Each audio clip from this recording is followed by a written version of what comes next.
महाराज जी, सबसे पहले मेरा प्रश्न आज आपसे यही होगा, जिस तरह से आज एक ऐसे मुकाम पर आप हैं जहां पहुंचने के लिए लोगों की उम्र लग जाती है, आप लोगों के लिए, युवाओं के लिए बड़ी प्रेरणा है।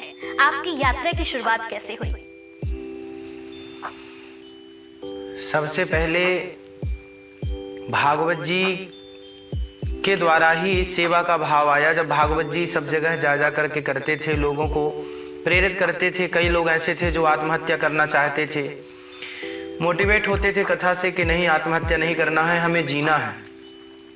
तो हमने उनको उद्देश्य दिया कि अब जीना तो है, चलो आत्महत्या करने का उद्देश्य तो आपने छोड़ दिया, प्लान तो कैंसिल कर दिया, पर अब जीने का उद्देश्य क्या है, क्यों जीना है?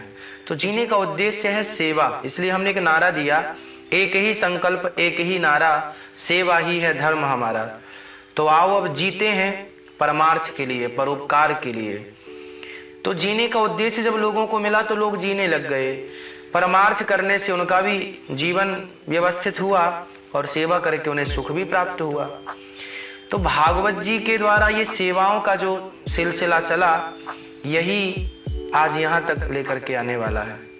बिल्कुल। महाराज जी, वृंदावन कब आना हुआ आपका? कब आपको लगा कि अब आपको वृंदावन जाना चाहिए?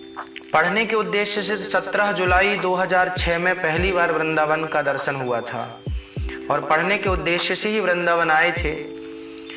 पर यहाँ उद्देश्य पढ़ने का था, पर जहाँ जिस आश्रम में जाना था पढ़ने के लिए, आश्रम वालों ने कहा कि यहाँ तो जगह फुल हो गई है, अब कोई स्थान नहीं है।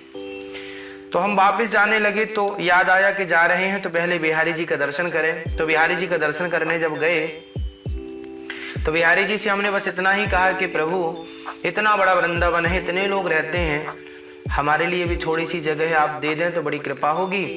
ये कह के आए और हमने तो ये कह दिया था कि जहाँ लोग जूते चप्पल उतारते हैं हम वहाँ भी अपना गुजारा कर लेंगे, बस जरा सा कोना दीजिए कहीं भी, हम आपके चरणों में रह के भागवत जी पढ़ना चाहते हैं सो पढ़ेंगे। और ये प्रार्थना करके आए ही थे कि जो मैनेजर ये बोला था कि अब आप जाओ, उन्होंने कह दिया कि अच्छा आप रहो।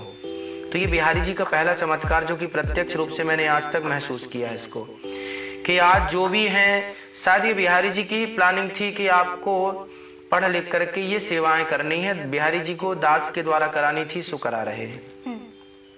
महाराज जी, आपके पिता पहले भागवत किया करते थे जब आप बहुत छोटे से थे। जी, तो आपके पिता जाया करते थे, उसके बाद आपने जाना शुरू किया। जी जी। लोग आपको सुनना बेहद पसंद करते थे, आपके मुख से भागवत सुनना बेहद पसंद करते थे, ऐसा क्यों? पिताजी भी करते थे सत्यनारायण भगवान की कथा। गांव में जब हम भी सत्यनारायण भगवान की कथा करने जाते थे तो लोग ज्यादा सुनते थे, क्योंकि उनके सुनाने का जो तरीका था वो पुराने ढंग का था। तो हमने जो तरीका अपनाया सुनाने का वो एक नया ढंग का, नया अंदाज। उसमें हमने संसार को जोड़ दिया, अपने से जोड़ दिया कथा को, कि भाई ये कथा हमसे कहाँ मैच कर रही है, ये कथा लिखी क्यों है, इस कथा का अर्थ क्या है। सामान्य बात ये होती है कि लोग जो लिखा है सुना के चले जाते हैं, पर उससे एक रियल जिंदगी हमारी मैच नहीं करती। तो साइंटिफिक होनी चाहिए हर चीज। आज के बच्चे युवा हैं, पढ़े लिखे हैं, हर चीज को साइंस से जोड़ते हैं कि इसका साइंस का क्या अर्थ है। हमारे वेद पुराण जितने भी हैं सारे साइंटिफिक हैं, पर चूंकि साइंस का नॉलेज ना होने से या होने के बाद भी ना बोलने का एक चलन था, प्रचलन था, पर उस प्रचलन को हमने एक नई दिशा दी कि नहीं, इसे हम साइंस से जोड़ेंगे। हमारे भागवत जी में बहुत सारे सब्जेक्ट ऐसे हैं जो साइंस से मैच करते हैं। जैसे कि आपने सुना होगा कि विमान 1903 में आविष्कार किया, विमान का राइट ब्रदर्स ने।